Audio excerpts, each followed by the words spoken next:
ನಿಮಗೆ ಕೋಪ ಬಂದರೆ ಅದು ಬಂದಿದ್ದು ಪಕ್ಕದ ಮನೆಯವರಿಂದಾಗಲ್ಲ, ನಿಮ್ಮ ಗಂಡ ಹೆಂಡತಿ ಅಪ್ಪ ಅಮ್ಮನಿಂದಾಗಿ ಅಲ್ಲ. ನೀವು ಪಕ್ಕಾ ಮುಟ್ಟಾಳರಾಗಿದ್ದೀರಿ. ಕೋಪ ಬರೋದು ಅದಕ್ಕೆ, ಬೇರೆ ಯಾವ ಕಾರಣನೂ ಇಲ್ಲ. ತನ್ನನ್ನು ತಾನೇ ಹೇಗೆ ಇಟ್ಕೊಳ್ಳೋದು ಅಂತ ಗೊತ್ತಿಲ್ಲದವರಿಗೆ ತಾನೇ ಸಿಟ್ಟು ಬರೋದು. ತನ್ನನ್ನು ಹೇಗೆ ಇಟ್ಕೋಬೇಕಂತ ಗೊತ್ತಿಲ್ಲದ್ರಿಂದ ತಾನೇ ಸಿಟ್ಟು ಬರೋದು. ತನಗೆ ತಾನೇ ಕೇಡುಂಟು ಮಾಡಿಕೊಳ್ಳೋನು ಮುಟ್ಟಾಳ ತಾನೆ. ಯಾಕೆ ಕೋಪಗೊಳ್ಳುತ್ತಿದ್ದೀರಿ? ನೀವು ನಿಮ್ಮ ಮನಸ್ಸು, ಭಾವನೆಗಳು ಮತ್ತು ನಿಮ್ಮ ಪ್ರಾಣಶಕ್ತಿಗಳ ಕಡೆ ಯಾವುದೇ ಗಮನ ಕೊಡದೆ ಜೀವಿಸಿದ್ದೀರಿ. ಇದು ಹೇಗಂದರೆ, ನೀವೇನೋ ಡ್ರೈವಿಂಗ್ ಮಾಡೋಣ ಅಂತ ಹೋಗಿ ಕಾರ್ ಅಥವಾ ಬೈಕ್ ಮೇಲೆ ಕೂತ್ರಿ. ನಿಮಗೆ ಯಾವುದು ಆಕ್ಸಿಲರೇಟ್ರು, ಯಾವುದು ಬ್ರೇಕು, ಯಾವುದು ಕ್ಲಚ್ಚು ಅನ್ನೋದೇ ಗೊತ್ತಿಲ್ಲ. ಸುಮ್ಮನೆ ಏನೇನೋ ಒತ್ಕೊಂಡು ಓಡಿಸಿದ್ರೆ ಯಾವ ಥರ ಡ್ರೈವರ್ ಆಗಿರ್ತಿದ್ರಿ? ನೀವು ಹೋಗಿ ಮನೆ ಸೇರೋದೇ ಒಂದು ದೊಡ್ಡ ವಿಷಯ. ಅದೇ ರೀತಿ ಮನಸ್ಸಂದರೆ ಏನು, ದೇಹ ಅಂದರೆ ಏನು, ಜೀವ ಅಂದರೆ ಏನು ಅಂತ ತಿಳ್ಕೊಳ್ಳದೆ ಹೇಗೋ ಬದುಕಿ ಬಿಡೋಣ ಅಂತ ಪ್ರಯತ್ನಿಸ್ತಿರೋದ್ರಿಂದ ನಿಮ್ಮ ಜೀವ ವ್ಯವಸ್ಥೆಯೇ ನೀವು ಅಂದುಕೊಂಡ ಹಾಗೆ ನಡೀತಿಲ್ಲ. ನಿಮ್ಮ ದೇಹವಾಗಲಿ ಮನಸ್ಸಾಗಲಿ ನೀವು ಅಂದುಕೊಂಡ ಹಾಗೆ ನಡೀತಿಲ್ಲ. ಜಗತ್ತಲ್ಲಿ ಯಾರೋ ನೀವು ಅಂದುಕೊಂಡ ಹಾಗೆ ನಡೀದಿದ್ರೆ ಪರವಾಗಿಲ್ಲ, ಆದರೆ ನೀವು ಅಂದುಕೊಂಡ ಹಾಗೆ ನಡೀತಿಲ್ಲ ಅಂದರೆ ನಿಮ್ಮ ಬದುಕು ಮುಗಿದ ಹಾಗೆ. ಶುರು ಮಾಡೋ ಮೊದಲೇ ಅದು ಮುಗಿದ ಹಾಗೆ.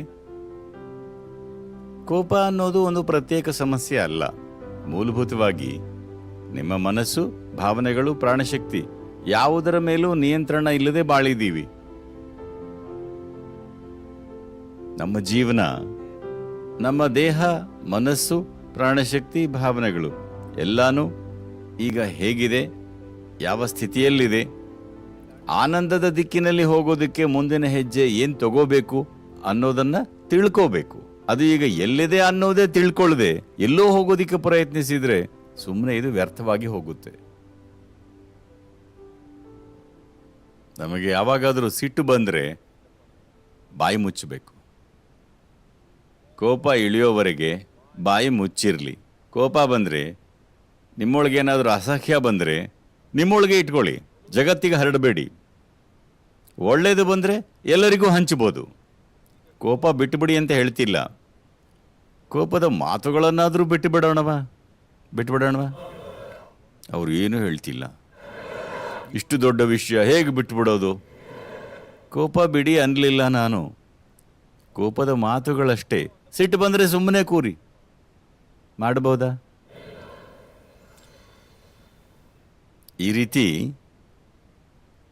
ಸಣ್ಣ ಬದಲಾವಣೆಗಳಿಂದಲೇ ಬದುಕಿನ ತಳಹದಿಯನ್ನೇ ಬದಲಿಸಬಹುದು. ಇದು ಹೇಗಂದರೆ, ಈಗ ನಾವು ಹೀಗೆ ಹೋಗ್ತಿದ್ದೀವಿ, ತಪ್ಪಾದ ದಿಕ್ಕು ಅಂತ ಗೊತ್ತಿದ್ರು ನಮಗೆ ತಿರುಗೋದಿಕ್ಕಾಗ್ತಿಲ್ಲ. ಈಗ ಒಂದು ದೊಡ್ಡ ಹಡಗು ಹೋಗ್ತಿದೆ ಅಂದ್ಕೊಳ್ಳಿ. ಅದನ್ನು ಹೀಗೆ ತಿರುಗಿಸಿದರೆ ಅದು ಮುಗುಚುತ್ತೆ. ಸುಮ್ಮನೆ 1 ಡಿಗ್ರಿ ತಿರುಗಿಸಿಟ್ರೆ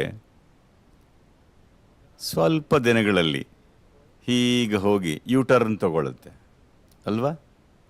ಇದು ಹಾಗೆ. ಸ್ವಲ್ಪ ತಿರುಗಿಸಿಡಿ. ಒಂದೇ ದಿನ ಎಲ್ಲ ಬದಲಿಸಬೇಕಿಲ್ಲ. ಸ್ವಲ್ಪ ತಿರುಗಿಸಿಟ್ರೆ, ಸ್ವಲ್ಪ ಸಮಯ ಬಿಟ್ಟು ನೋಡಿದರೆ ಅದರ ದಿಕ್ಕು ಬದಲಾಗಿರುತ್ತೆ. ಸಿಕ್ಕಾಗಿರೋದು ಸ್ವತಂತ್ರವಾಗುತ್ತೆ.